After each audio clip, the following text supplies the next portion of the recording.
प्यारे बच्चों, आज हम गणित में प्रश्नावली 1.3 क्वेश्चन नंबर 1 पूर्णांकों का गुणनफल ज्ञात करना सीखेंगे। तो ये तो आपने समझ लिया कि पूर्णांक क्या होते हैं। तो जमा की, घटा की और जीरो जब शामिल हो जाए संख्याओं में तो वो पूर्णांक बन जाते हैं। तो उनकी आपस में गुणा कैसे करते हैं इसके बारे में पढ़ेंगे। तो प्रश्न को हल करने से पहले पूर्णांकों की गुणा कैसे करते हैं उसकी जो मुख्य नियम है गुणा से संबंधित उसके बारे में थोड़ा पहले जान लेते हैं। तो जब दो पूर्णांक हो और दोनों जमा के हों, पहला भी जमा का है दूसरा भी जमा में है, तो उनकी गुणा किस में आएगी? जमा में ही आएगी। और पहला पूर्णांक अगर घटा का है दूसरा जमा का है, उनकी गुणा करेंगे तो किस में आएगी? घटा में आएगी। और अगर क्या है, पहला जमा दूसरा घटा है, यानी कहने का मतलब कोई भी एक पूर्णांक अगर घटा का है तो उत्तर क्या आएगा? गुणा का घटा में आएगा। और पहला पूर्णांक घटा का है दूसरा भी घटा का है तो उसकी गुणा है वो हमेशा धनात्मक यानी कि जमा में आएगी। तो ये मुख्य रूप से ये बहुत ज़रूरी है गुणा करने से सब पहले कि हमें ये पता हो कि पूर्णांकों का गुणा करते वक्त जो हम घटा की और जमा की संख्याएं हैं उनको क्या है, आंसर वो जमा में आएगा, घटा में आएगा। तो मुझे एक बार दोबारा रिपीट करते हैं, जमा और जमा की गुणा हमेशा जमा में आती है। कोई भी एक संख्या घटा की है और क्या है और दूसरी संख्याएं जमा की है, एक हो या ज़्यादा हो तो घटा में उत्तर आएगा। और घटा की संख्याएं अगर क्या है, मान लो 3 है तो भी घटा में उत्तर आएगा, क्योंकि 2 घटा घटा जमा हो जाती है और क्या है एक उसको दोबारा घटा कर देगी। और उसके बाद में एक बात और है कि किसी भी संख्या को, मान लो ए संख्या है या कोई भी और पूर्णांक है, उसको 0 से गुणा करते हैं तो 0 आता है। और किसी भी संख्या को 1 से गुणा करते हैं तो वो संख्या समय प्राप्त होती है। तो इनको ज़्यादा विस्तृत न बताते हुए बस इतना ही समझेंगे, क्योंकि अगर इनके ऊपर ज़्यादा विस्तृत में जाएंगे तो वीडियो लंबी हो जाएगी और लंबी वीडियो क्या है अपलोड करना बड़ा मुश्किल होता है। तो अब हम प्रश्नों पे आते हैं। तो सबसे पहला है, जो पहला भाग है क्वेश्चन का, 3 गुना में घटा का 1, इसकी गुना करनी है तो कितनी आएगी? बिल्कुल छोटे छोटे ये जो क्वेश्चन है ये आपको केवल है पूर्णांकों के नियम सिखाने के लिए क्या है, छोटे छोटे सवाल दिए गए हैं। तो ये जमा की संख्या है, ये घटा की है। तो एक संख्या घटा की हो तो हमने सीख लिया था कि घटा में उत्तर आएगा। तो सबसे पहले तो इसके आगे घटा का निशान लगा दो। अब यहाँ लिख देंगे इसकी उत्तर, 3 की और 1 की गुना, मतलब 3 एकम 3, तो उत्तर कितना आया? 3 उत्तर आ गया। बस ऐसा ही छोटा छोटा सवाल है। तो दूसरा बी पार्ट है, ऐसे ही करना है आपको कॉपी में भी। दूसरा पार्ट है इसका, घटा का 1, इसकी गुणा करनी है 225 से। तो अब इसमें भी क्या है, ये घटा की संख्या है और ये जमा की है। तो एक पूर्णांक घटा का है, एक जमा का है, तो उत्तर किस चीज़ में आएगा? सबसे पहले तो उत्तर आएगा घटा में। ठीक है, कितना आएगा उसके लिए गुणा कर लो, 225 गुना 1, 225 एकम 225। ज़्यादा कैलकुलेशन करने की भी ज़रूरत नहीं है, तो सिंपल है वो, आप सीधा भी कर सकते हो। तो मतलब कितना आ गया? 225 घटा का, सॉरी ये इसमें भी क्या है, ये घटा का था तो आंसर घटा का आएगा, मैंने जमा का लिख दिया था गलती से। तो इसी तरह सी पार्ट है, उसको देखते हैं, घटा का 21 और गुणा करनी है घटा के 30 की आपस में। ये पूर्णांक घटा का 21 और ये पूर्णांक घटा का 30। तो अब हमने पहले यहाँ नियम में सीख लिया था कि ये भी घटा और ये भी घटा, दो घटा वाले पूर्णांकों की गुणा किस में आएगी? जमा में। तो इसका आंसर जमा में आएगा, तो घटा लगाने की जरूरत नहीं है, इसका उत्तर आप जमा में लिख सकते हो। ब्रैकेट में लिखो, वैसे लिख दो तो कोई बात नहीं है। अब गुणा करनी है 21 और 30 की। अगर आप सीधा कर सकते हो तो 21 का पहाड़ा अगर आता हो, 21 एकम 21 दूनी 42 की 63 और 1 0 की 1 0, 630 जमा में आएगा, ये हमने सीख लिया था।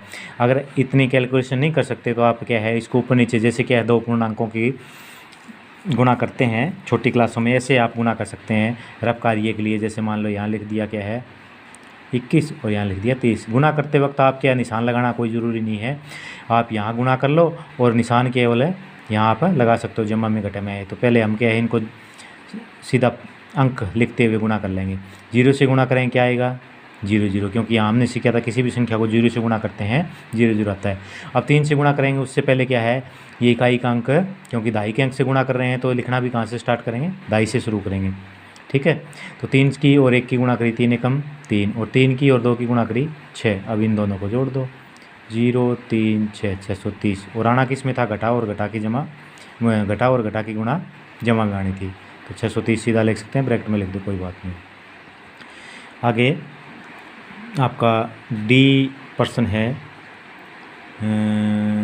घटा का 316 और गुणा में घटा का 1। अब यहाँ से सबसे पहले तो ये आपको क्या है, पूर्णांकों के यही चेक करना है कि कौन सा ऋणात्मक है कौन सा धनात्मक है, मतलब कौन सा जमा का है कौन सा घटा का है। ये भी घटा का है, ये भी घटा का है। तो यहाँ सीख लिया था घटा और घटा की गुणा किस में आएगी, जमा में। तो इसके आगे घटा नहीं लगानी है आपको, जमा में निशान लगाने की जरूरत नहीं है। अगर आपने घटा नहीं लगाया इसका मतलब जमा में है। 316 और 1 की गुणा 316 एकम 316, इसको आपको ज़्यादा कैलकुलेट करने की जरूरत नहीं है, ठीक है, बिल्कुल छोटे छोटे सवाल हैं। उसके बाद में आते हैं सवाल नंबर ई। तो ई पे है जी आपका घटा 15 गुणा में 0 और गुणा में घटा का 18। अब इसमें 3 संख्याओं वाले क्वेश्चन आ गए आपके। तो 3 के आगे तो कोई बात नहीं है, पहले हम 2 संख्याओं गुणा कर देंगे। इसके लिए क्या है, पहले इसकी हम 2 गुणा करते हैं, घटा का 15 और गुणा में 0 की गुणा करते हैं, इसका ब्रैकेट लगा लो आप। और फिर किस से गुणा कर देंगे, घटा के 18 से बाद में करेंगे। तो 0 से हमने सीख लिया था कि 0 से गुणा करते हैं तो कितना उत्तर आता है, 0 ही उत्तर आता है। इन दोनों की गुणा कितनी आ गई, 0। अब इसको कितने से गुणा करना है, घटा 18 से और कर दो। अब इन दोनों की गुणा करेंगे तो फिर वही संख्या कि किसी भी संख्या को क्या है 0 से गुणा करते हैं तो कितना आएगा, 0। तो इस सवाल का उत्तर क्या आ गया, 0, ठीक है। तो आगे हम क्या है यहाँ कर देते हैं। आगे अगला क्वेश्चन है आपका डी के बाद में आपका क्वेश्चन आ गया ये ई, घटा 12 और घटा 12, 1 मिनट, गुणा में घटा 11 गुणा में घटा का 11 और गुणा में जमा का 10, इसकी आपको गुणा करनी है। तो सबसे पहले क्या है, इन 2 की गुणा करते हैं हम। जब 3 अंक आ जाए तो हम बारी बारी से गुणा कर सकते हैं। तो क्या करेंगे, घटा का 12 गुणा में घटा का 11, ब्रैकेट लगा सकते हैं, घटा की संख्या है तो इन दोनों की गुणा कर देते हैं, ठीक है। उसके बाद में अगली बार क्या करेंगे, 10 से गुणा कर देंगे। तो इनकी गुणा करो भैया, आप इस तरह कर सकते हो, 12 और 11 की गुणा कर दो, 12 एकम 12 और दूसरी बार भी 12 एकम 12, 2 3 1 132 आ गई। अब बात ये है कि जमा में आएगा घटा में आएगा। तो इसके लिए देखो ये भी घटा तो उत्तर किस में आएगा, जमा में। तो जमा का 132 लिख दिया। अब किसको किससे गुणा करनी है, 10 से। 10 से गुणा करोगे कितनी आएगी, अब इन दोनों की गुणा करेंगे, 32 दाया 1320, 0 लग जाएगी। या फिर इसको आप समझना चाहते हैं तो 132 गुणा में 10 का पढ़ा आपको आता ही है, या फिर बारी बारी से कर लो। 10 दूनी 20 की 0, 10 दिया 30 और 2 32, 3 आंसर लगी, 10 से कम 10 और 3 13, 1320 आपका उत्तर आ गया। उसके बाद में आपका आता है, ये सवाल भी आप कर लोगे, ये भी कर लोगे। ये 4 संख्याओं वाला देखते हैं। उसके बाद में आखिरी सवाल, तो आखिरी सवाल आपका है जे, इसकी संख्या देखते हैं, बाकी आप अपने आप कर सकते हो, सिंपल है। घटा का 3 गुणा में घटा का 6 और गुणा में घटा का 2 और गुणा में घटा का 1। अब 4 संख्याएं, तो पहले इन 2 की कर लो, इन 2 की कर लो, फिर तो आपका आपस में कर देते हैं, कोई बात नहीं, संख्याएं अधिक है तो भी ऐसा ही हो जाएगा।